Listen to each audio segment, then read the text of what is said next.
एक सरकारी कर्मचारी 45 दिन की छुट्टी पर जाता है। 45 दिन की समाप्ति के पश्चात वह जानबूझकर कार्यालय में कार्यभार ग्रहण नहीं करता है, बल्कि 10 दिनों के बाद कार्यालय में कार्यभार ग्रहण करता है और आगे की छुट्टी बढ़ाने के लिए आवेदन करता है। सक्षम प्राधिकारी द्वारा छुट्टी को आगे न बढ़ाते हुए बढ़ाए गए छुट्टी के दिनों को अकार्य दिवस के रूप में अनुमत किया जाता है। क्या सक्षम प्राधिकारी द्वारा की गई कार्रवाई सही है? आज के वीडियो में छुट्टी से रिलेटेड ऐसे ही 10 गंभीर प्रश्नों पर हम चर्चा करने वाले हैं, जिसकी जानकारी आपको होनी चाहिए। तो नमस्कार दोस्तों, ज्ञान पार्टनर चैनल में आपका स्वागत है और आइए शुरू करते हैं हम आगे की चर्चा।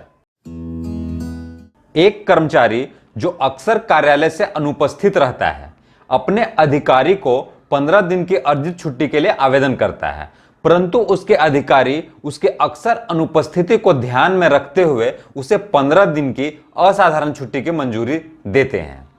क्या की गई कार्रवाई सही है? पहले आप खुद विचार करें वीडियो को पॉज करके, फिर मैं बताता हूं। छुट्टी के नियमों के अनुसार किसी भी सक्षम प्राधिकारी द्वारा किसी के द्वारा आवेदित छुट्टी को नामंजूर किया जा सकता है, परंतु उसके छुट्टी के स्वरूप को बदल नहीं सकते हैं, बल्कि और उसके साथ ही उसके छुट्टी को कम भी नहीं कर सकते हैं। मतलब कोई अगर 15 दिन का अर्जित अवकाश लगाया है तो या तो उसको उसी स्थिति में मंजूर कर लिया जाए या तो फिर उसे नामंजूर कर दिया जाए। लेकिन ऐसा नहीं कर सकते हैं कि अर्जित अवकाश को आकस्मिक अवकाश में बदल दें या फिर अकार्य दिवस में बदल दें या फिर उसके छुट्टी को कम कर दे या 15 दिन को लगाया है तो उसे 10 दिन कर दे। ऐसा नहीं कर सकते हैं। लगाए गए आवेदन को या तो मंजूर कर सकते हैं या ना मंजूर कर सकते हैं। हां, उसके स्वरूप को हम तभी बदलेंगे जब वह खुद आवेदनकर्ता लिखित में ऐसा आवेदन दे। तो यहां पर की गई कार्रवाई बिल्कुल भी गलत है। भले वह हमेशा गायब रहता हो या कोई भी कारण हो, उसके छुट्टी को या तो हम मंजूर कर सकते हैं या नामंजूर कर सकते हैं। किसी कार्यालय का कोई निदेशक अर्जित छुट्टी पर गए हुए अपने एक अधीनस्थ अधिकारी को छुट्टी के अंत में आने वाले प्रतिबंधित अवकाश, जिसको आरएच बोलते हैं, रिस्ट्रिक्टेड हॉलीडे को, इस आधार पर अर्जित छुट्टी के क्रम में जोड़े जाने की अनुमति नहीं देता है कि प्रतिबंधित अवकाश को केवल आकस्मिक छुट्टी के आगे या पीछे जोड़ा जा सकता है। क्या की गई कार्रवाई सही है? तो आपको पता होगा कि आरएच को, रिस्ट्रिक्टेड हॉलीडेज को, गस्टेड छुट्टी के रूप में माना गया है। मतलब अगर हम आरएच उसी स्थिति में लेते हैं कि वैसे त्योहार जो हम मनाते हैं और उस दिन छुट्टी नहीं है, तो उस दिन हम आरएच लेंगे। इसका मतलब है कि आरएच को गस्टेड हॉलीडे के रूप में माना गया है। तो जैसे कि हॉलीडे रहता है तो उसके आगे या पीछे हम छुट्टी ले सकते हैं। अगर हम सीएल ले रहे हैं तो बीच में भी रह सकता है। अगर हम अर्न लीव, अर्जित अवकाश ले रहे हैं तो छुट्टी के सबसे लास्ट में या छुट्टी के सबसे शुरू में उसको जोड़ सकते हैं। तो यहां पे की गई कार्रवाई गलत है, क्योंकि इसमें बताया गया है कि आरएच को हम सिर्फ आकस्मिक अवकाश के साथ ही जोड़ सकते हैं। उसे हम अर्जित अवकाश या फिर मेडिकल लीव के साथ में भी जोड़ सकते हैं, लेकिन शर्त यही है कि वह या तो सबसे लास्ट में हो या तो सबसे शुरू में हो।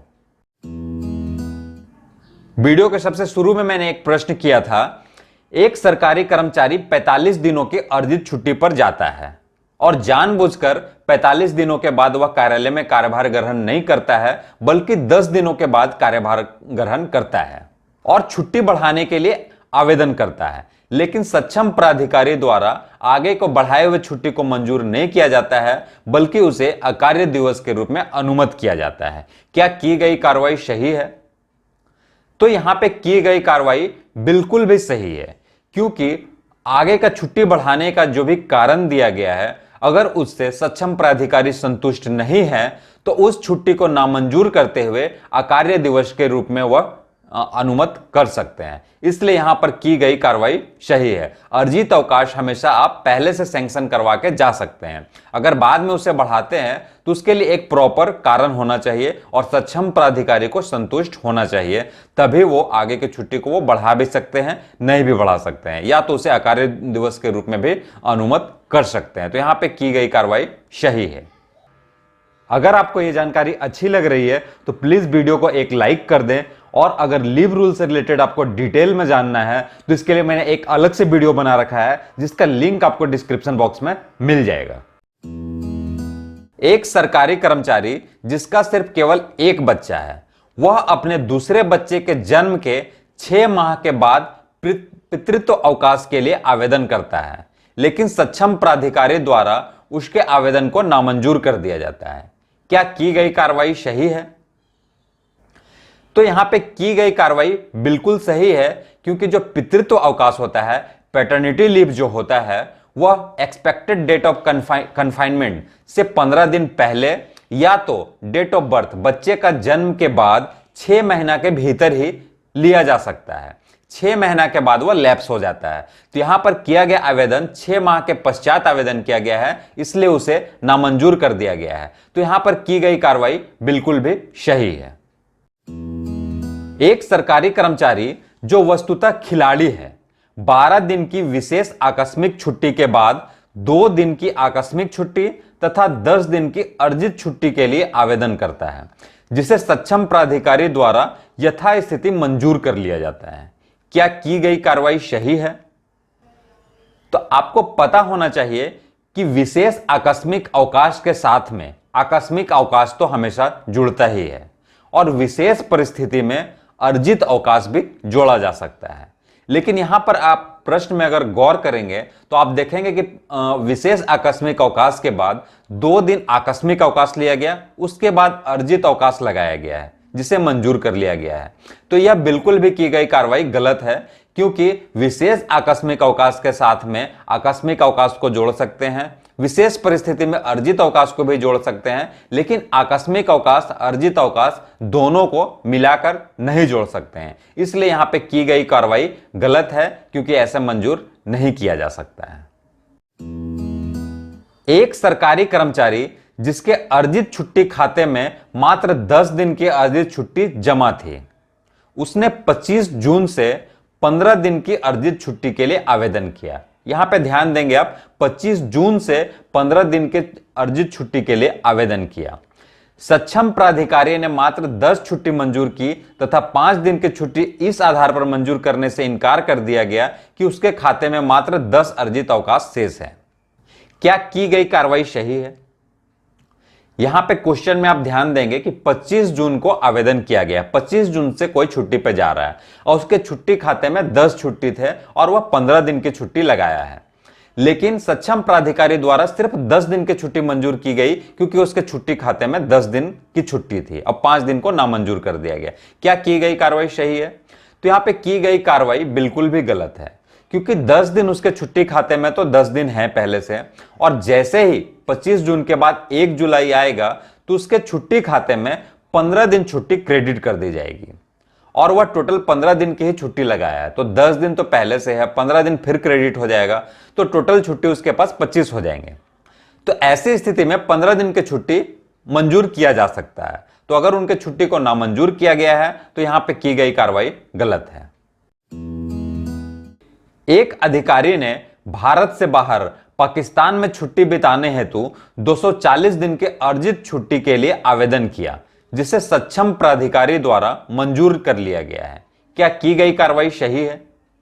तो मैं यहां पे बताना चाहूंगा कि भारत से बाहर बांग्लादेश, भूटान, वर्मा, श्रीलंका और पाकिस्तान, ये जो देश हैं, फिर से सुन लीजिएगा, बांग्लादेश, भूटान, वर्मा, श्रीलंका, नेपाल तथा पाकिस्तान में लगातार 180 दिन से अधिक परंतु 300 दिनों से कम की छुट्टी मंजूर की जा सकती है। इसलिए यहां पर की गई कार्रवाई सही है, क्योंकि यहां पर कर्मचारी द्वारा मात्र 240 दिनों की छुट्टी लगाई गई है। तो 180 दिन से अधिक किंतु 300 दिन से कम के लिए छुट्टी मंजूर की जा सकती है। तो की गई कार्रवाई सही है। एक वरिष्ठ लिपिक को चिकित्सा प्रमाण पत्र के बिना 25 दिन की असाधारण छुट्टी मंजूर की गई, जिसे कालांतर में मतलब कि बाद में कर्मचारी के अनुरोध पर सक्षम प्राधिकारी द्वारा अदेय छुट्टी लीव नॉट ड्यू में परिवर्तित कर दिया गया और तदनुसार छुट्टी वेतन की बकाया राशि का भुगतान कर दिया गया। क्या की गई कार्रवाई सही है?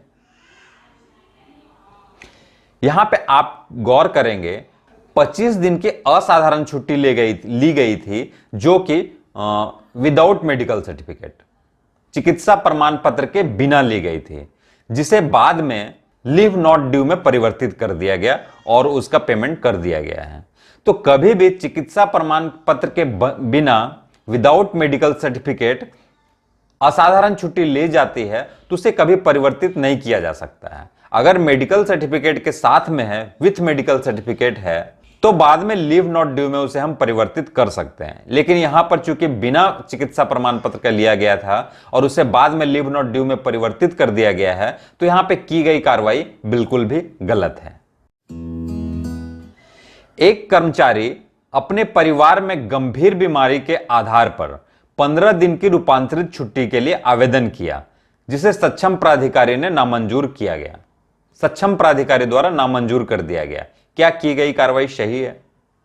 रूपांतरित छुट्टी मतलब मेडिकल लीव, जिसे परिवर्तित अवकाश भी हम लोग बोलते हैं।